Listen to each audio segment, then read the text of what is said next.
There are moments in your life when the silence feels heavier than the noise, when the people who should have protected your peace become the ones who disturb it the most. You keep telling yourself to endure, to stay patient, to rise above. But deep down, you know the truth. Some behavior, no matter where it comes from, slowly eats away at your confidence, your spirit, your sense of self. You try to carry it with grace, but the weight grows. You try to forget it, but the memory lingers. And eventually, you learn the hardest lesson of adulthood. Not everyone who shares your blood deserves a place in your emotional world. This is the point where you begin recognizing the difference between loyalty and self-betrayal, between forgiveness and allowing destruction. You feel the shift inside you, the clarity, the steadiness. And from that stillness, one realization rises. Peace requires boundaries, even with those closest to you. Which brings us to a truth the Stoics understood well, a truth captured in a single line. Marcus Aurelius once wrote, "You have power over your mind, not outside events." He wasn't speaking about strangers, enemies, or distant troubles. He was reminding you that no person, not even family, is allowed to command the peace inside your chest. The world can press against you, but it cannot enter without permission. The moment you accept this, you stop tolerating what injures your spirit. So in this video, we'll go deep into 6 powerful truths about toxic behaviors you should never tolerate, not even from family. Lesson 1. Manipulation, disguised as love. Some people claim to care, but their care only appears when it benefits them. They use guilt as a leash, affection as a currency, and emotional pressure as a weapon. They twist your kindness into obligation and your patience into surrender. You leave conversations feeling drained, confused, and strangely responsible for their unhappiness, even though you didn't cause it. Their version of love feels heavy, suffocating, conditional. And the worst part is how subtle it is, how easily it makes you question your own judgment, your own worth, your own stability. This behavior comes from deep insecurity. People manipulate when they fear losing control, when they cannot stand on their own, when the only way they know to feel valued is by bending someone else's emotions. They try to bind you through fear of disappointing them. They create invisible debts and unspoken expectations. In their mind, closeness equals possession, and affection becomes something they demand rather than something they earn. Epictetus taught that no person should claim ownership over your inner life. His idea was simple. If someone's love requires the loss of your freedom, then it is not love, it is dependency. The Stoics viewed emotional manipulation as a sign of personal weakness, not strength.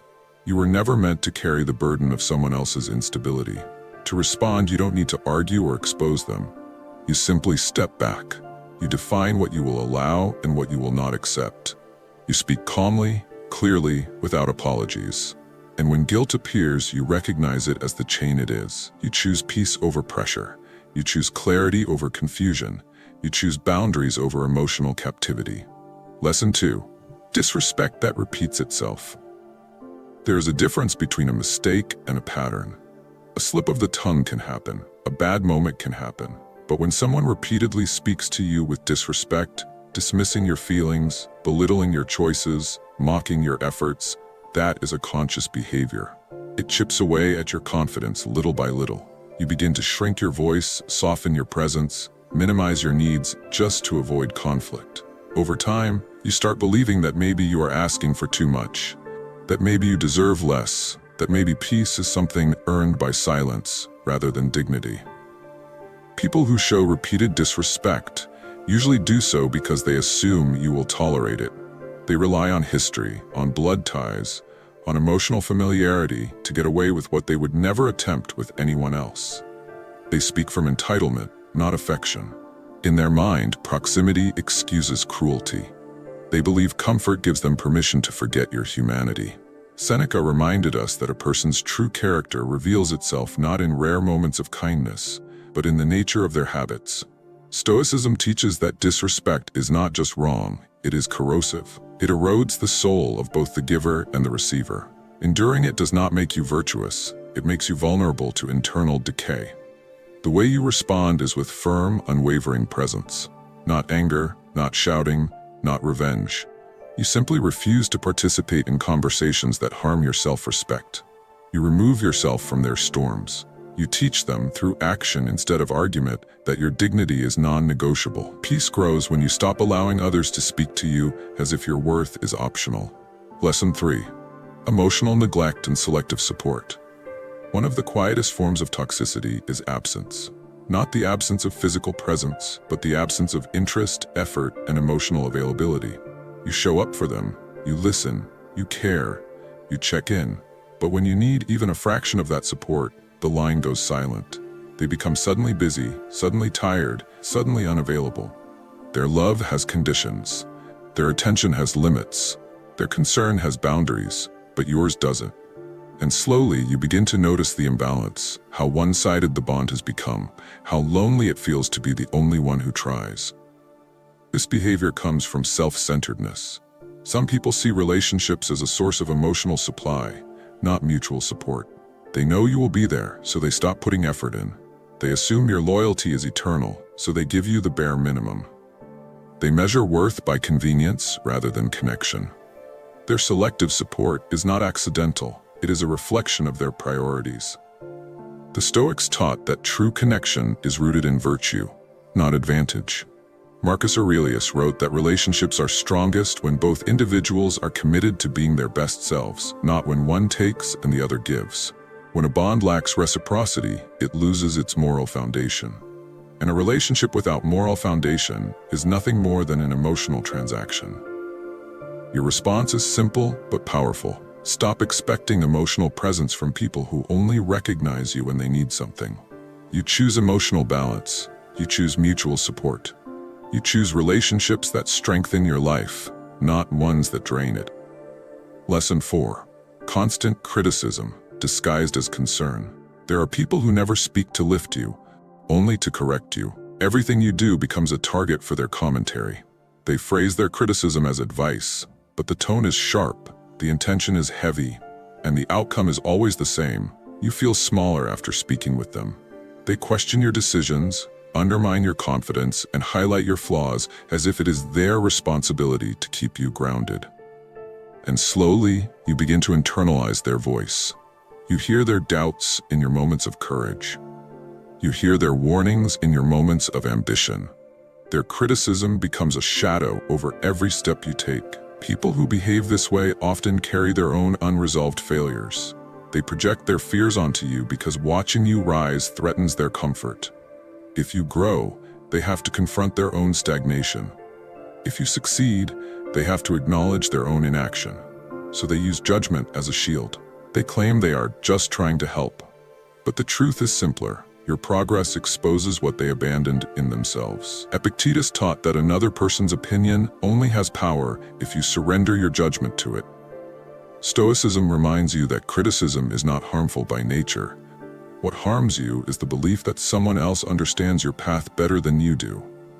A wise person listens to guidance, but they do not hand over their sense of direction. Your response is not rebellion. It is confidence. You stop explaining your vision to people committed only to doubt. You stop taking their pessimism personally. You focus on your craft, your growth, your discipline, and with time, your results speak louder than their concerns. Peace comes when you stop allowing the noise of others to drown out your inner voice. Lesson 5. Entitlement to your time and energy. Some people believe they deserve unlimited access to you simply because of who they are. They call whenever they want, expect you to drop everything, and act offended when you set even the smallest boundary. They treat your time as if it belongs to them. They treat your attention as if it is their right. And when you finally pull back, they accuse you of being distant, ungrateful, or selfish. But deep inside, you know the truth. Their expectation is draining your life force. You feel stretched thin, pulled in every direction, and guilty for wanting a moment of peace. This behavior is rooted in entitlement. People who rely on your energy more than their own will always demand more than you can give. They are used to you being available because it serves their comfort. They mistake your kindness for obligation. They assume your compassion is endless, and when you do not comply, they feel abandoned. Not because you failed them, but because they never learned self-reliance. Seneca wrote that the most precious resource you own is your time. He warned that people will waste it freely unless you guard it with intention. Stoicism teaches that saying no is not cruelty, it is wisdom. Protecting your time is an act of self-respect, not rebellion. Your life is measured in hours and attention, and once spent, it does not return. Your response is firm but calm. You create boundaries without guilt. You say, "I'm not available right now," without over-explaining. You prioritize your responsibilities, your rest, your peace, and slowly you reclaim your energy from those who misuse it. Growth happens when you stop letting others consume the parts of you meant for your own progress. Lesson 6. Cycles of drama and chaos. Some families thrive on conflict. Every week brings a new argument, a new crisis, a new emotional storm. You are pulled into it again and again, even when you try to stay neutral. They involve you in problems you did not create. They drag you into conflicts that have nothing to do with your life. And every time you think the storm has ended, another one begins. It exhausts you. It distracts you. It steals your ability to focus on your goals. Chaos becomes their language, and they expect you to speak it fluently. This behavior comes from emotional instability. People who live in chaos often fear stillness because it forces them to face their own unresolved pain. Drama becomes a form of escape, a distraction from what they refuse to confront. They pull others into their storms because being alone with their thoughts feels unbearable. And the more you try to help them, the deeper you get pulled into their cycle. Marcus Aurelius taught that tranquility is found within, not in the behavior of others. Stoicism reminds you that chaos is contagious only when you allow it to enter your mind. You cannot calm someone else's storm by sacrificing your own clarity. They must choose their healing. You cannot choose it for them. Your response is detachment rooted in compassion. You do not absorb their emotional fire. You do not enter their battles. You let them handle their issues while you remain centered. You choose environments that strengthen your mind. You choose relationships that bring stability. You choose a life guided by purpose, not noise. Peace becomes your default when you stop entertaining chaos disguised as connection. These 6 behaviors, manipulation, disrespect, emotional neglect, constant criticism, entitlement, and cycles of chaos, are corrosive not because they come from strangers, but because they come from the people you once trusted most. They shape you quietly, slowly, over years. They convince you to shrink, to stay silent, to abandon your own needs for the sake of harmony. But the Stoics remind you that harmony without dignity is just self-erasure. Boundaries are not walls, they are doors. They allow in what strengthens you and keep out what weakens you. And when you finally choose to live this way, you reclaim something powerful, sovereignty over your own inner world. You stop tolerating what corrupts your peace. You stop negotiating with what harms your self-respect. You understand that protecting your mind is not selfish, it is sacred. Seneca once said, "A man is as happy as he chooses to be." That choice begins with deciding what you allow near your heart. It begins with refusing to let familiar faces inflict familiar wounds. It begins with rising above the patterns that once held you down. In the end, your life becomes lighter, your spirit becomes stronger, your path becomes clearer. And your peace, the one you fought for, the one you protected, becomes unshakable. If this message resonated with you, subscribe to Anonymous Achiever for more Stoic lessons to strengthen your mind and your life.